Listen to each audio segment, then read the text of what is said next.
भारतीय संस्कृति बाकी संस्कृतियों के मुकाबले बहुत विविध मानी जाती है।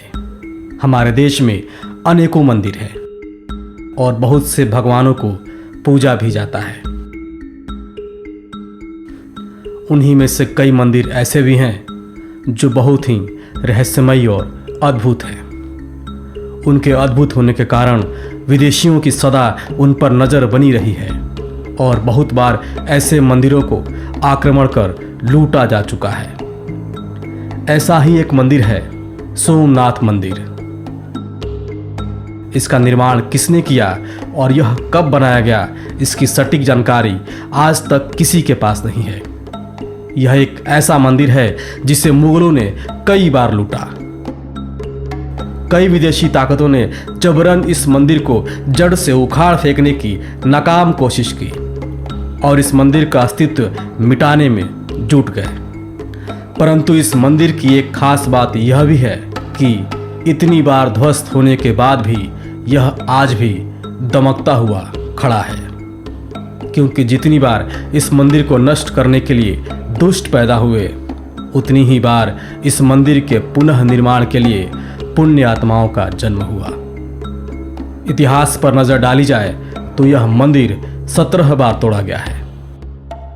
इसलिए यह मंदिर भारतीय इतिहास तथा हिंदुओं के चुनिंदा और महत्वपूर्ण मंदिरों में से एक है।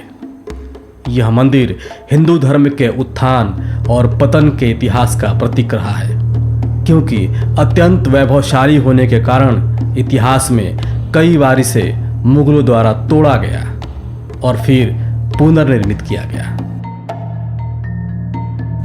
सोमनाथ मंदिर गुजरात के पश्चिमी तट पर सौराष्ट्र में वेरावल बंदरगाह के पास प्रभास पाटन में स्थित है। पावन प्रभास क्षेत्र में स्थित इस सोमनाथ ज्योतिर्लिंग की महिमा महाभारत, श्रीमद् भागवत तथा स्कंद पुराण आदि में विस्तार से बताई गई है। साथ ही इस मंदिर का उल्लेख ऋग्वेद में भी मिलता है। सोमनाथ का अर्थ है भगवानों के भगवान, जिसे भगवान शिव का अंश माना जाता है। स्कंद पुराण में जिक्र मिलता है कि सोम अर्थात चंद्र ने दक्ष प्रजापति राजा की 27 कन्याओं से विवाह किया था, लेकिन उनमें से रोहिणी नामक अपनी पत्नी को वे अधिक प्यार एवं सम्मान दिया करते थे। अपनी अन्य पुत्रियों के अन्याय को देखकर क्रोध में आकर दक्ष ने चंद्रदेव को शाप दे दिया कि अब से हर दिन तुम्हारा तेज क्षीण होता रहेगा। फलस्वरूप हर दूसरे दिन चंद्र का तेज घटने लगा। शाप से विचलित और दुखी सोम ने भगवान शिव की आराधना शुरू कर दी। अंततः शिव प्रसन्न हुए और सोमचंद्र के श्राप का निवारण किया। सोम के कष्टों को दूर करने वाले भगवान शिव की स्थापना यहां हुई और नाम पड़ा सोमनाथ। लोक कथाओं के अनुसार यहीं श्री कृष्ण ने देह त्याग किया था। इस कारण से इस जगह का महत्व और भी बढ़ गया। माना जाता है कि भगवान श्री कृष्ण भालुका तीर्थ पर विश्राम कर रहे थे, तभी शिकारी ने उनके पैर के तलवे में पद्म चिन्ह को हिरण की आंख जानकर धोखे में तीर मारा था। तभी श्री कृष्ण ने देह त्याग कर यहीं से बैकुंठ गमन किया। इसलिए इस स्थान पर बड़ा ही सुंदर कृष्ण मंदिर बना हुआ है। मंदिर में स्थित शिवलिंग की अपनी एक अलग विशेषता है। कहा जाता है कि सोमनाथ के मंदिर में शिवलिंग हवा में स्थित था। यह निश्चित तौर पर ही एक कौतूहल का विषय है। माना जाता है कि सोमनाथ मंदिर में स्थित शिवलिंग में रेडियोधर्मी गुण है, जो जमीन के ऊपर संतुलन बनाए रखने में मदद करते हैं। सर्वप्रथम यह एक मंदिर है जो ईसा के पूर्व में अस्तित्व में था। जिस जगह पर द्वितीय बार मंदिर का पुनर्निर्माण 7वीं सदी में वल्लभी के मैतक राजाओं ने किया। पहली बार इस मंदिर को 725 ईस्वी में सिंध के मुस्लिम सूबेदार अल जुनैद ने तुड़वा दिया। फिर प्रतिहार राजा नागभट्ट ने 1815 ईस्वी में इसका पुनर्निर्माण करवाया।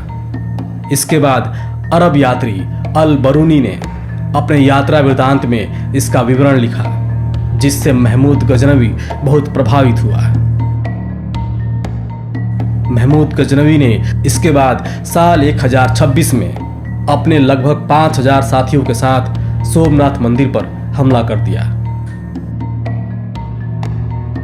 उस दौरान मंदिर प्रांगण में 50,000 के करीब लोग मौजूद थे। प्रायः सभी का कत्ल कर दिया गया।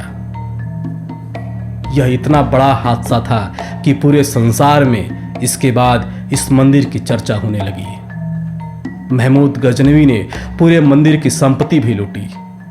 इसके बाद गुजरात के राजा भीम और मालवा के राजा भोज ने इसका पुनर्निर्माण कराया।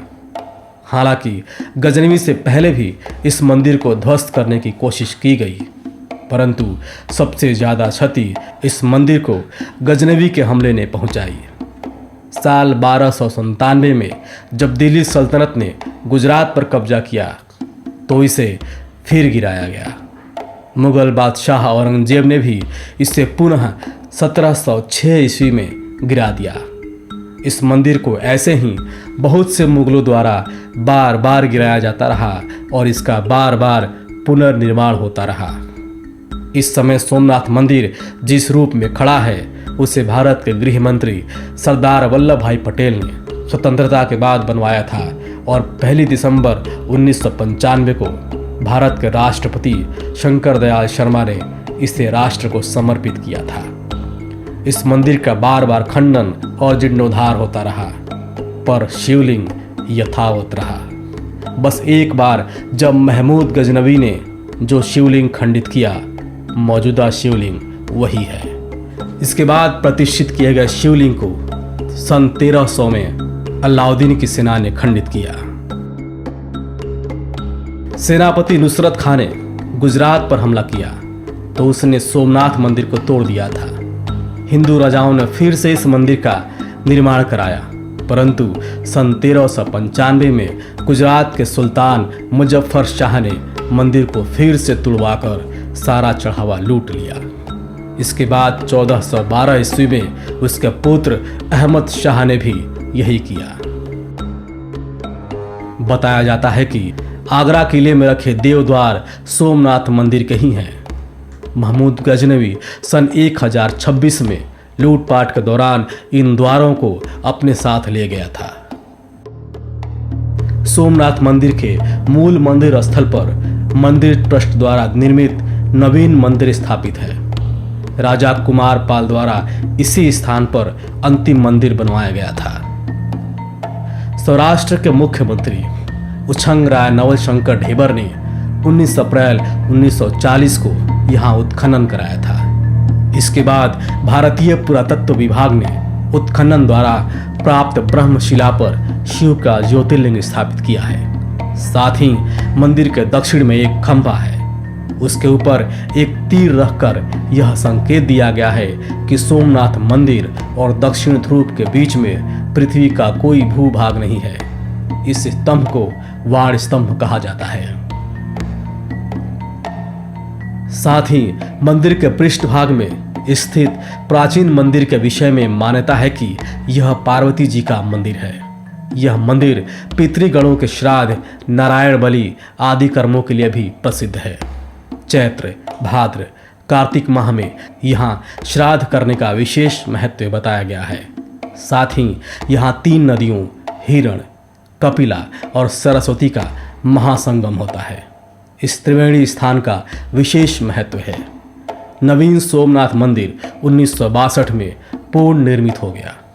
1970 में जामनगर की राजमाता ने अपने पति की स्मृति में उनके नाम से दिग्विजय द्वार बनवाया। इस द्वार के पास राजमार्ग है और पूर्व गृह मंत्री सरदार वल्लभ भाई पटेल की प्रतिमा है, क्योंकि सोमनाथ मंदिर निर्माण में पटेल का बड़ा योगदान रहा। यह मंदिर अपने आप में एक इतिहास है। कितनी ही बार मंदिर को क्षति पहुंचाई गई, परंतु यह आज भी एक बार चमकता हुआ दिखलाई पड़ता है। मुगलों ने हमारा इतिहास मिटाने की कोशिश की, परंतु इस मंदिर के बलबूते हमने एक नया इतिहास लिख डाला।